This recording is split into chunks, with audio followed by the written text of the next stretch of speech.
We should never take impeachment off the table. We should never take where we see law breaking. We should never take accountability off the table. This nonsense from like AOC that he should be impeached is just absurd. Absurd. There's no... Okay, get back to me when you've read the Constitution or get a law degree, because you sound like an absolute... Megyn Kelly unleashed a shockwave so intense it felt like the entire stage flipped upside down in front of everyone's eyes. This moment wasn't some quick comeback tossed out for attention. It was a full-scale explosion that could have been lifted straight from the most dramatic scene in a Hollywood blockbuster. AOC, normally the confident center of the spotlight, suddenly looked like she had stepped into a raging firestorm, holding nothing more than a fragile paper fan, completely unprepared for the heat. And the twist that left the whole room breathless? Nobody saw it coming, not even for a second. After witnessing this fiery clash, it becomes impossible to look at AOC the same way again, because the entire atmosphere shifted in a single instant. There is absolutely no ground to impeach the president. He 100% was within his constitutional authority and his congressionally authorized authority to do what he did on Saturday. Okay, but as for whether it's a good idea, that's a debate we should be having. And look, you know, if we could get congressional approval of the specific action, fine, I'm okay with that too. If you want to bring it to Congress, go ahead and see how that goes. I don't think it's necessary, but... Megyn Kelly turned the spotlight straight onto AOC, and what followed wasn't anything close to a calm exchange. It instantly became a fierce showdown where one person walked in totally unprepared for the intensity.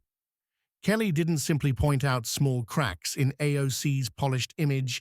She ripped right through the surface with the wild precision of a toddler discovering scissors and turning a brand new wallpaper into a chaotic masterpiece. The moment unfolded so fast and with such force that it left everyone watching in absolute disbelief.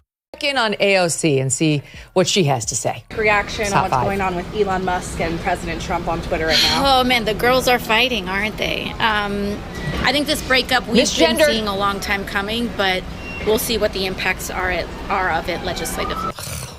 Okay. You're so cool referring to them as the girls. She's above it all, Ben. That's what she's trying to telegraph. You see, she's the adult in the room, the one out there who does a preacher accent.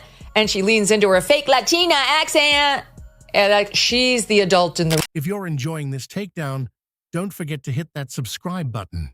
AOC shifted from her usual energetic Instagram live persona, sipping wine, chatting with excitement, and hyping up her followers, to someone frozen stiff under Megyn Kelly's piercing glare. Looking like she suddenly realized the Wi-Fi password had been changed without warning, and she had no idea what to do next. The transformation was so fast, it left the entire audience stunned. Here's the plain truth about AOC. Her entire style runs completely on pure vibes, and nothing about it feels grounded in solid facts or carefully built plans.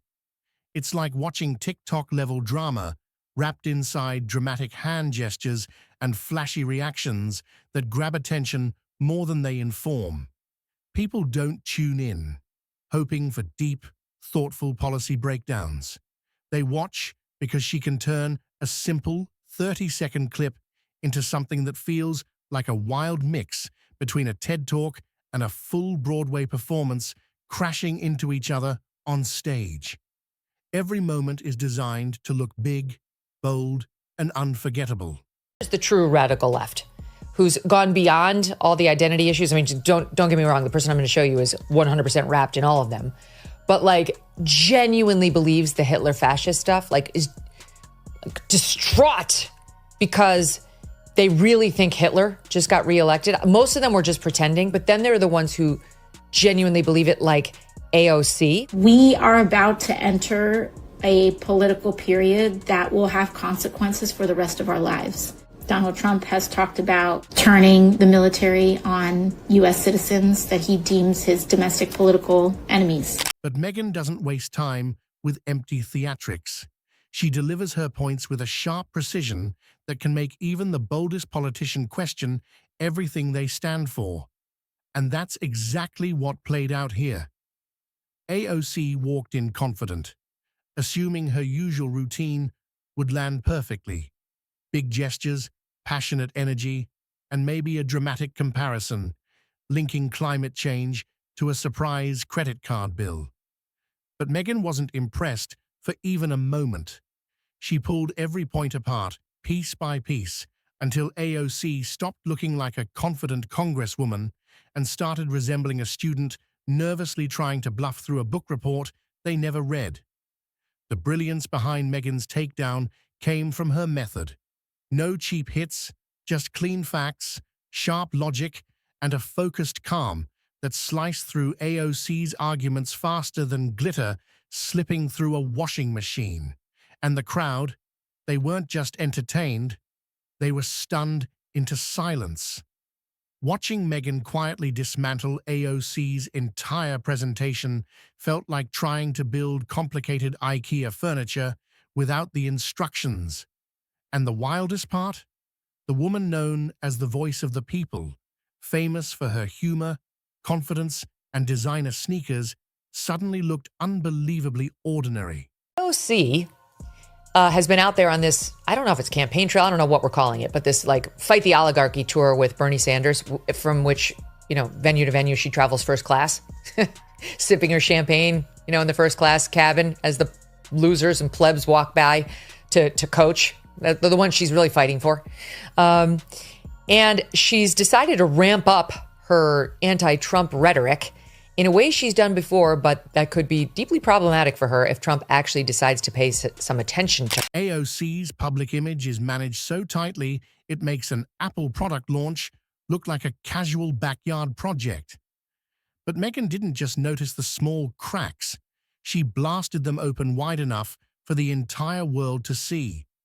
Suddenly, AOC's polished "I'm the future" presentation didn't look like destiny at all. It started to feel more like a failed audition that somehow wandered its way onto C-SPAN by accident. And here's the part that really stung. It wasn't only about policy.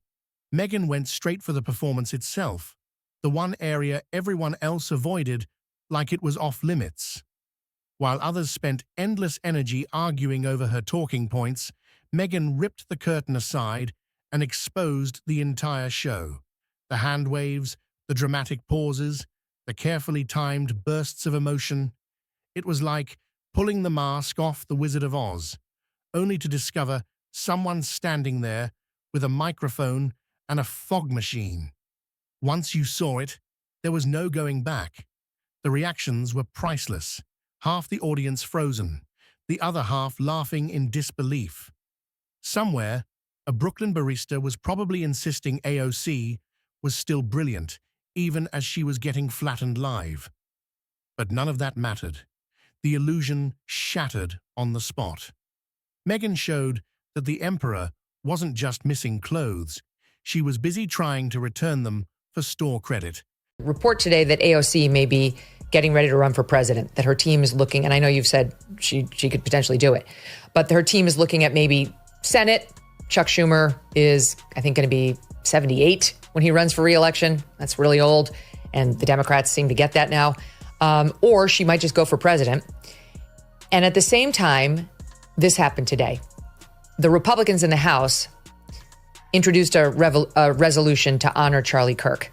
It condemns the murder and it prays. When Megyn called her out, the truth hit with the force of a thunderclap. Because clever clapbacks only work when there's real substance behind them. Without that, everything falls apart into plain noise, like pure political jazz hands waving in the wind. And here's the real sting. AOC probably assumed she could spin the moment the same way she always does, by shifting into the victim role, rallying her supporters, and throwing out a few hashtags to regain control. But this time, the entire game changed in an instant. Politicians get questioned on policies every single day, but how often does someone expose the performance behind the message? That's exactly where Megyn struck with perfect timing. She flipped AOC's biggest strength, her ability to capture attention, into the very weakness that unraveled the moment. Suddenly, all the dramatic pauses, sweeping gestures, and bold delivery that once made her so magnetic now looked like she was trying far too hard to keep the spotlight. And in politics, nothing collapses faster than someone appearing desperate. By the end of the exchange, Megyn didn't just win. She reshaped the way people saw AOC entirely. Because once you realize the so-called voice of the people is performing every time she grabs a microphone, you can never unsee it. It's like discovering your favorite action hero secretly used a stunt double the entire time. Of course he's lying and abusing and manipulating the stock market too.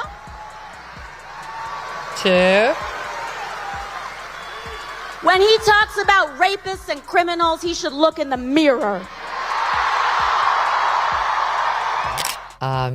Clearly saying that Donald Trump is a racist. Rapist. She also thinks he's a racist. He's all the ists. But here, she's in deep trouble because he was not found liable for rape. And George Stephanopoulos just had to pay ABC some $15 million to President Trump to settle a defamation lawsuit. Here's the real twist. This wasn't even Megyn operating at full power. This was Megyn on an ordinary Tuesday morning, casually sipping her coffee, while effortlessly taking apart a politician as if she was simply warming up for something bigger. Imagine the level of chaos that would unfold if she ever decided to go all in on AOC. That wouldn't be an interview, it would be a complete political demolition carried out with a calm smile. Because once Megyn shines her spotlight on someone, the internet never lets anything fade away. Memes explode across feeds, late-night hosts rush to craft jokes, and frantic aides scramble behind the scenes, trying to erase every trace of the moment. Spoiler alert, it never works. At this point, AOC's only possible move might be to lean into the performance. Maybe start singing show tunes on the House floor with full jazz hand energy. At least then, people might laugh with her instead of at her. But after Megyn's strike, the curtain came down hard. The illusion cracked in an instant, and suddenly, people everywhere began asking questions like, wait, was this all just a performance? The wildest part was how fast the energy flipped the second Megyn pulled AOC under that intense microscope. There's AOC, who said the following. And beliefs were ignorant, uneducated, and sought to disenfranchise millions of Americans, far from the working tirelessly to promote unity, unquote, asserted by the majority in this resolution. Then she voted no. She refused to join in the resolution.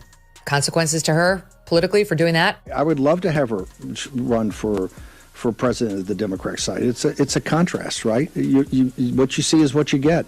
If that's what you think can lead this country, is that where your values are? Is that what you think will continue to promote American freedom and liberty? She could stumble through a policy point, twist her metaphors into complete confusion, or toss out wild comparisons about billionaires devouring planets, and her audience would still cheer like she had just finished a Broadway finale. But Megyn wasn't there to cheer or clap.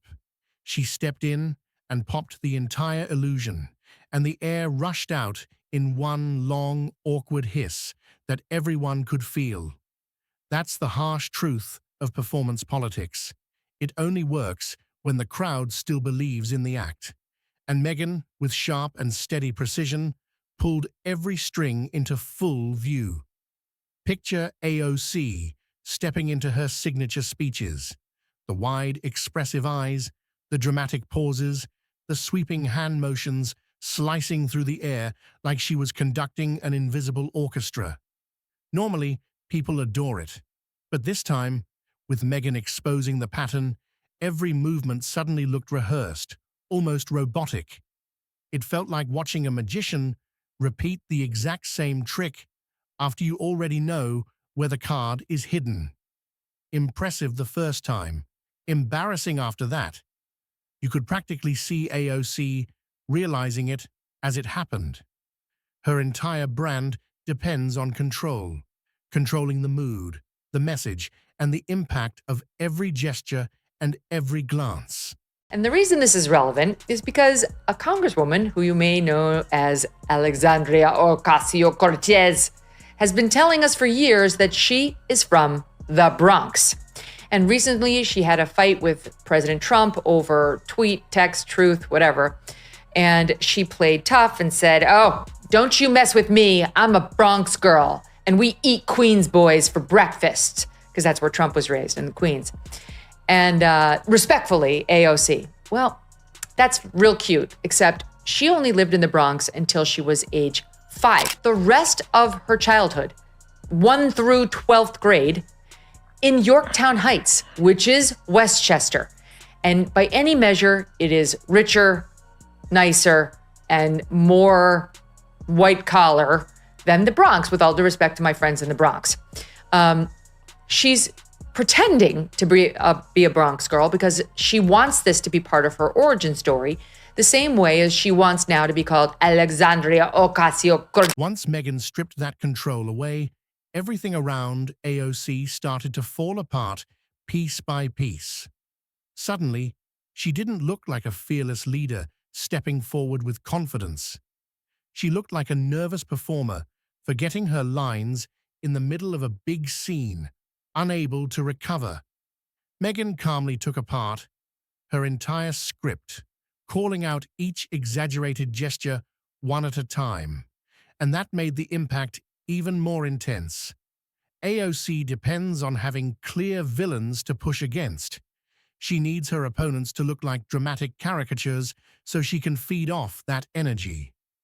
But what happens when the opponent simply smiles and points out that the emperor is standing in an empty room waving jazz hands? There's no explosive showdown, just silence, and the slow slide of credibility fading away. Her supporters rushed online in a near panic, posting massive Twitter threads longer than full novels, twisting themselves into knots to claim she wasn't exposed, that Megyn was unfair, that none of it mattered. But here's the ironic part. The harder they tried to defend her, the clearer the damage became. Because if it takes a 42-part thread to prove someone wasn't embarrassed, they absolutely were. 4th place, not necessarily 4th place. This is just, I'm going to start with as the 4th possibility, but I've got 4 total, and you'll decide what order they go in.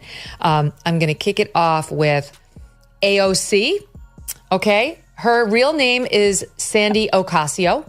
This is what she went by her entire life, Sandy Ocasio. And only when she decided to run for office did she decide to suddenly become Alexandria Ocasio-Cortez and lean into her Puerto Rican history, where her mother was born in Puerto Rico, but her father was born in New York City. And she decided to tell us sob stories about how she's from a poor family and she was living, paycheck to paycheck. Meanwhile, she was raised in a Tony part of Westchester called Yorktown Heights. The memes completely sealed the outcome. The internet doesn't care about careful explanations. It feeds on sharp punchlines that spread like wildfire, and Megyn delivered an entire buffet of them.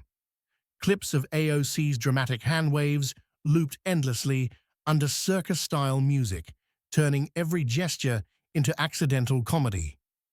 Her long pauses replayed as painfully awkward silences that made viewers cringe with secondhand embarrassment. Screens froze her mid-expression with captions like, "Oscar-worthy drama, zero policy." Once the internet grabs onto something, credibility isn't just bruised. It gets roasted, wrapped up, and stored forever where everyone can find it. Every gesture suddenly looks forced. Every pause feels staged. Every emotional plea sounds like an audition monologue instead of a real political message. And that's when everything finally cracked wide open. AOC's carefully shaped image shattered. Her supporters scrambled to defend her. The media slowly admitted what they had suspected all along, and Megyn remained standing tall as the one who revealed the performance for what it truly was. And here's the wild twist. This moment wasn't even some grand showdown.